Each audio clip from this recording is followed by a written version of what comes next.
Good evening. Welcome to Triton College's virtual lecture recital series. My name is Salvatore Siriano, and I'm the lead music instructor here at Triton College. Thank you for joining us this evening. I just want to let everyone know that we are recording this event.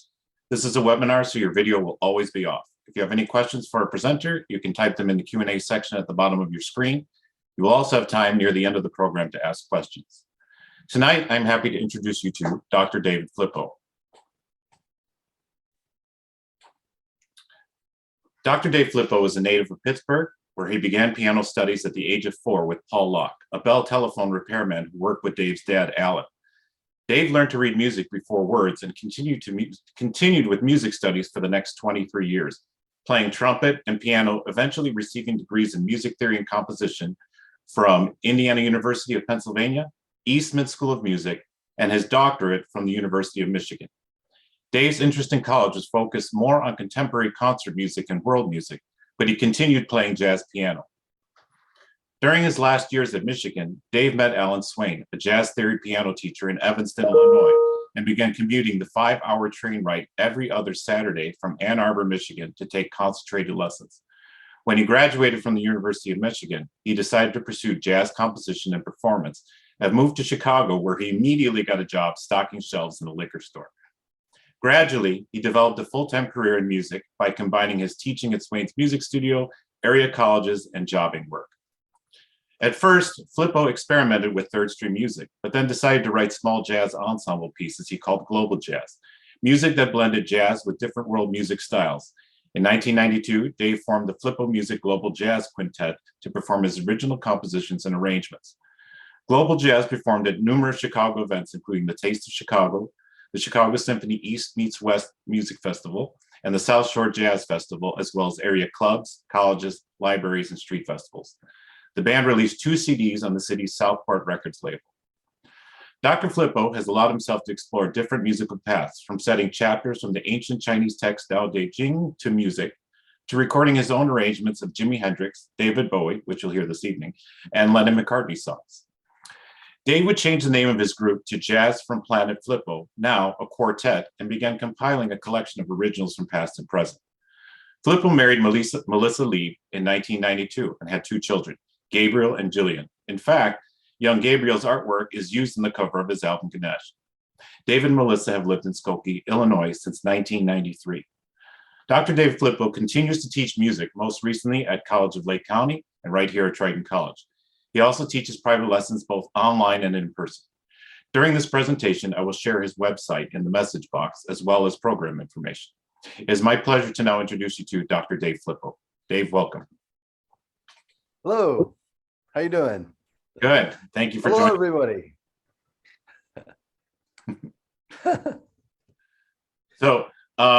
Thank you again for joining us. We have a nice varied program, some classical, some jazz, as well as some original compositions. So I'll let you take over. While you're sharing information about the first piece, I'm going to put your website and the concert notes in the program for everyone to look at. Okay. Well, I'm going to play 3 mazurkas for you. And the mazurkas are by Frédéric Chopin, who is a Polish composer. And when he grew up in Poland, he heard this music. And it's a kind of a dance in 3, and he wrote 58 mazurkas. They're all original compositions. They're not, folk music that's already been written. And I heard 2 of these mazurkas on a recording by a pianist that my piano teacher, who's my mentor, is Niccolo Sartori. He studied with a pianist named Arturo Benedetti Michelangeli, which is quite a mouthful. He's an amazing pianist from Italy. And so I heard his CD, and I heard these 2 of the mazurkas, the first 2 on that CD, so I wanted to learn those. But the 3rd CD I discovered on my own. It's an A minor, and it's just beautiful, and it's a longer excursion. It's just a beautiful piece, and so I wanted to finish that little set with that piece. That's the mazurka in A minor. I believe I have some of the, I could give you some of the exact opus numbers and all that as we go on. Okay, so here we go. This is Chopin mazurka, 3 Chopin mazurkas. Okay, so we'll join everyone. we pre-recorded these. Again, we're still in the midst of a pandemic, which is why we're meeting virtually and instead of in person. We hope to have Dr. Flippo back and give a performance in the Performing Arts Center once it is safe to do so. So we will see you all in about 10 minutes. So here is Chopin Mazurka.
Okay, welcome back.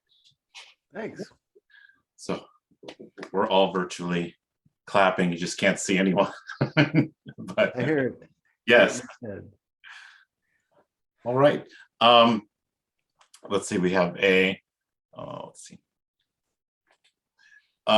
Just quick, does anyone have any questions, comments, or anything before we move on to the next piece?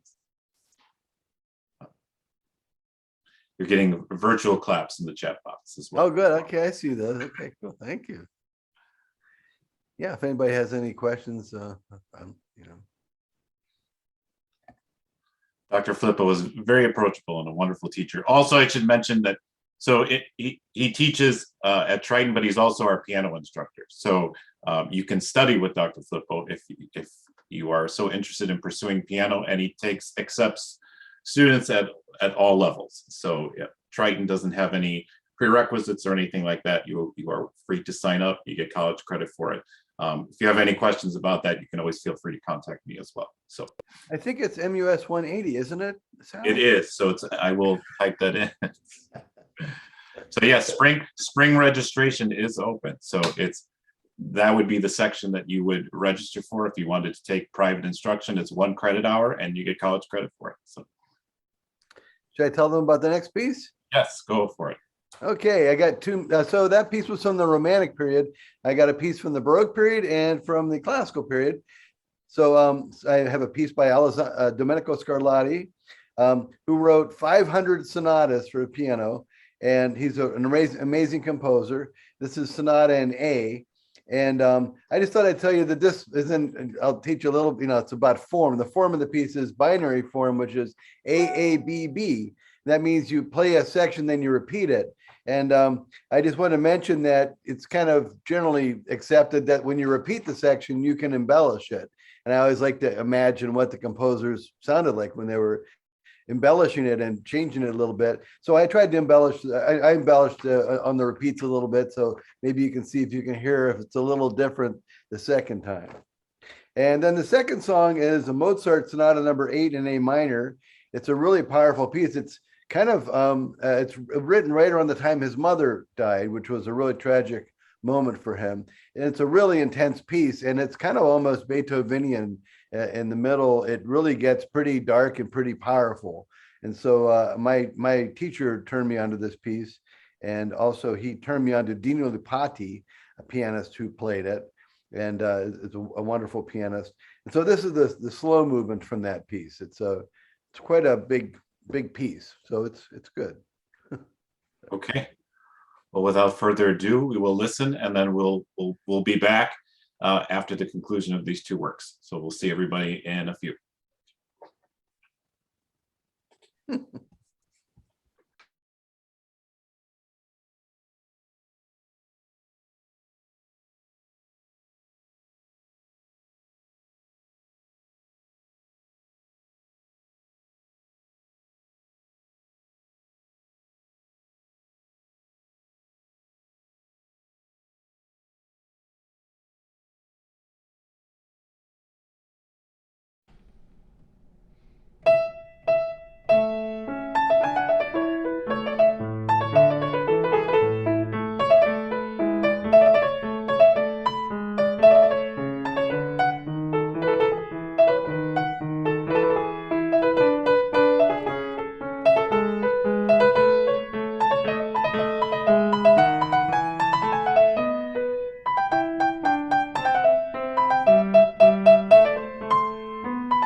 Okay, welcome back.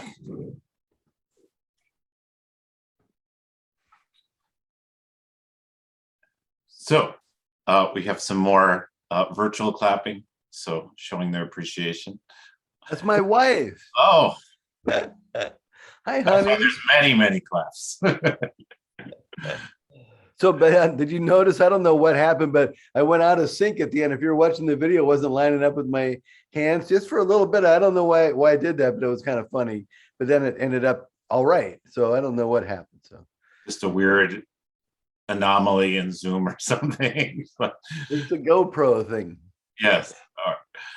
So what I find interesting with you is that you were classically trained, and then you almost, at some point something drew you to the jazz world. I mean, you haven't, obviously by our performances, you haven't left classical world behind, but studying what you studied and having doctorate theory, composition, everything else, what kind of, was there some moment or some piece or some, what kind of drew you to want to play jazz, and were you willing to commute, take 5-hour commutes and whatnot, and form your own ensemble, your own quintet and everything else? So It was kind of funny. I met Alan Swain on a visit to visit a friend who lived there, and he said, I want you to finish your doctorate. If you want to come teach at my studio, you can just, if you learn some stuff with me, you can come. And it's, it's learning piano at a private lessons and everything. But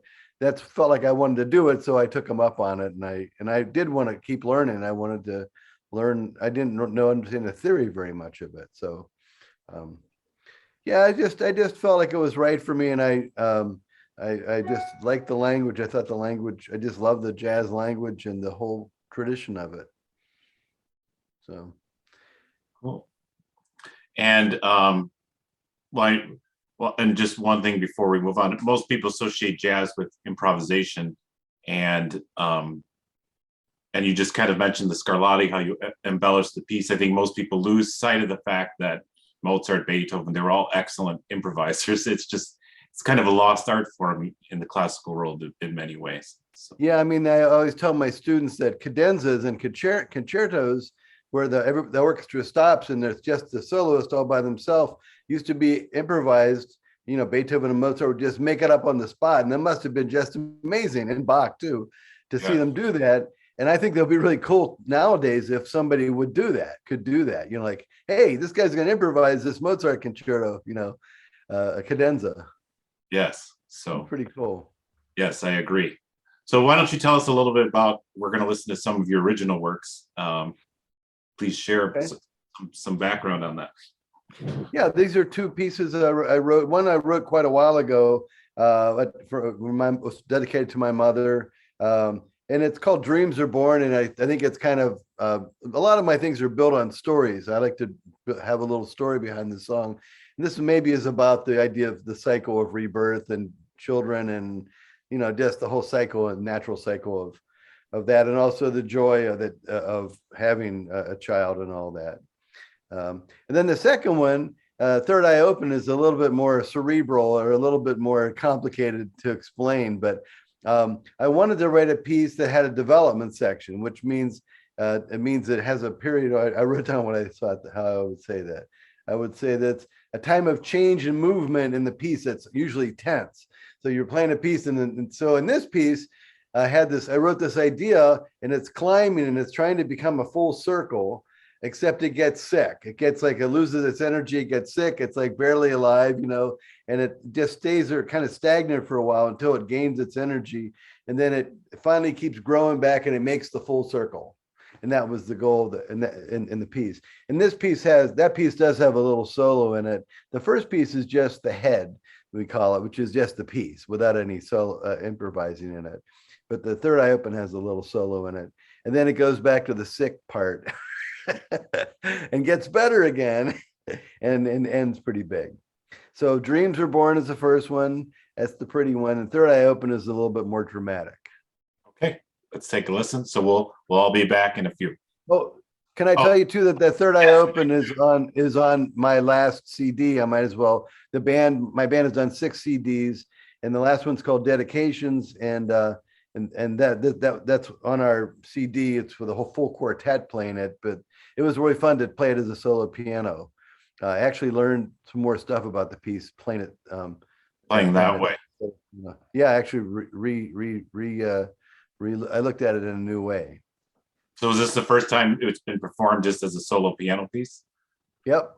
Ah, so we have a semi-premiere of, There you go. of a solo piece. Okay, so I do have one question in the Q&A, just in terms to your own works and your jazz, because you picked Chopin as kind of the classical pieces to start with. So I want to know, does he inspire you in any way, even though it's a different style, with your jazz works and jazz music? Oh yeah, he's just such an amazing composer and so lyrical, and his chord vocabulary is the whole basis of what that jazz came out of. I mean, it fits right in with Ellington and all that stuff, and you know that it really it's a beautiful, really rich, developed harmonic language. Okay, well, thank you very much. So we're gonna check out. We'll listen to the piece, and we'll all be right back. So Okay. see you.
Okay.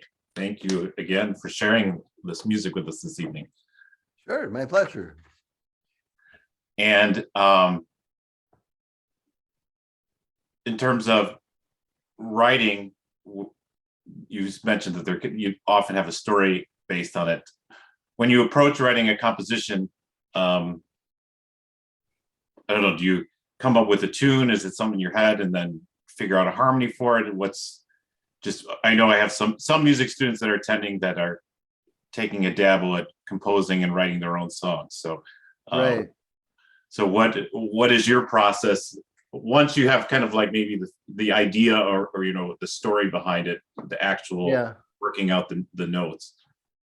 Yeah, I mean, sometimes some pieces are melodically based, like you write a melody and you develop the melody. This piece is more what you might call emotive, like they're like three chords that I liked, and I kind of built the whole piece out of those three chords, and I kept kind of building them like little building blocks, and they got interrupted by some other stuff, but that was it was a little bit more of a process kind of a piece, going through, taking one little thing and building a process with it. And how is it performing your own pieces versus performing other works or covers? Is it something you feel differently about? Do you feel more exposed, or is it just kind of you just play them as they come? Yeah, it's all music. I mean, I have a little bit more insight into how I wanted to express it when I'm trying to say, I guess. If I wrote it, I kind of know what I'm trying to say. Whereas, when you play a Chopin piece or a Mozart piece, that's kind of the job, is what is this person trying to say and how do I do it without getting in the way, Right. Well, and I guess that leads to these covers because, for instance, you take one of the pieces we're going to hear is a David Bowie piece, and you're kind of putting it through a jazz lens. So I guess that's allowing you to well, and I guess that's part of the joy of jazz too, is that even when you're performing another piece, you're encouraged. I mean, it's expected that you're putting a lot of yourself in it as well. So maybe you could talk about these covers and how they came to be. Well, all those young kids out there, they do this thing called remix, and but that remix is very much like arranging. When you arrange a piece, in our classes we teach about all the different elements of music. When you arrange a piece, you decide to mess around with some of the elements. Like you might change the chords, or you might change the tempo, or change the meter. And so with Life on Mars, it's a beautiful piece, actually. Just by the chords by themselves are really nice. I juiced them up a little bit, but David Bowie liked jazz, and it's a very strong piece. So, but I swung it, and he didn't swing it. He had a rock thing going on, so I swung it, and I juiced up the chords a little bit. And so, but yeah, when I did Karma Police by Radiohead on this last album, and you take a piece like that and you just try and put a different groove to it. That's what arranging is all about, is trying to do it from a different perspective. Was that the question you asked? Yes, it was. Well, I think people are so used to nowadays, especially music on the radio, the person, there's just one version of it. But if we go back to early American popular music, it was common, you would hear on the radio the same song performed by many different people all at the same time. Right. So it's kind of Frank Sinatra and Ella Fitzgerald and Sarah Vaughan and Mel Torme and all those jazz guys would be doing these standards all different ways. Right. So it's we do have a couple questions. How long does it take you to write each piece? Is there yes, how long to take to write each piece?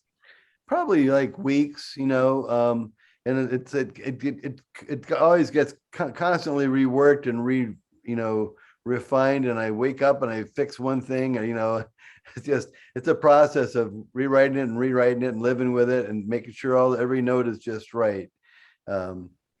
And some pieces, every once in a while I have something that just comes right out in like one day or something, but even then I live with it for a while, then I have to fix it up a little bit. But and then another question is, what was the first piece you composed, if you remember? What was I I'm a birdie, I'm a birdie, I'm a birdie in the sky. I'm a birdie, I'm a birdie, I'm so happy I could fly. That was when I was 4, and my teacher helped me write it out on music paper, and then my mom framed it. So that was kind of, and it had another verse about an angel too, but you don't want to hear that. So you were composing at a very, very young age. Yeah, but it was just a little goofy song. But I did write it. I wrote it on manuscript No, paper. no, that counts. It's legit, I think. You have the do you still is the framed picture still somewhere? I don't know. All right, and then the other piece, I know we have two. Riccardo Bossa Nova is a real nice Latin piece. I'll put the composer up for that. It's a jazz standard. You know, jazz standards are regular tunes that jazz musicians play all the time, and it's a Latin tune, and it's a lot of fun. And I kind of mess around with it a little bit. You know, every time you play something, it's different. And I did a couple takes of it, and I like this one the most. So. Okay, So. sounds Well, good. Let's well, I wonder if is this gonna be the last time you see me? Should I thank no, everybody? we'll come back on the end. We'll say goodbye and see if there's any. Okay, So, okay. Here all we right. go. Life on Mars and Riccardo Bossanova. Okay, by Dr. David Flippo on piano. So let's listen.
Did anybody dance? I don't think anyone will admit it if they did, but we'll just Oh, we'll think that they did. okay. Oh, somebody said yes. Maribel. Okay. Well, I don't want to keep you too long, but do we have any questions? Oh, here's a good question. In the last piece, how did you play so much from one page of music? Oh, okay. So yeah, that's when you improvise, you keep cycling through the song, the chords for the song, and you keep looping it, and you keep making new variations up over those chords. So it's that song is that page is a lead sheet. It's just the melody and the chords. It's not actually anything. Nothing's really written out for both hands. It's just the melody and the chords, and the improviser uses that to make up the solo. Most of it's just made up. Okay. Except the head. The head is the song. The tune itself, right? Yeah. Any other questions?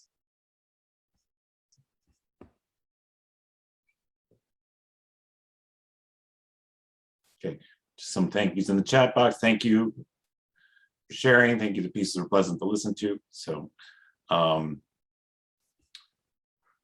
last call. Any other questions? Okay. Nope.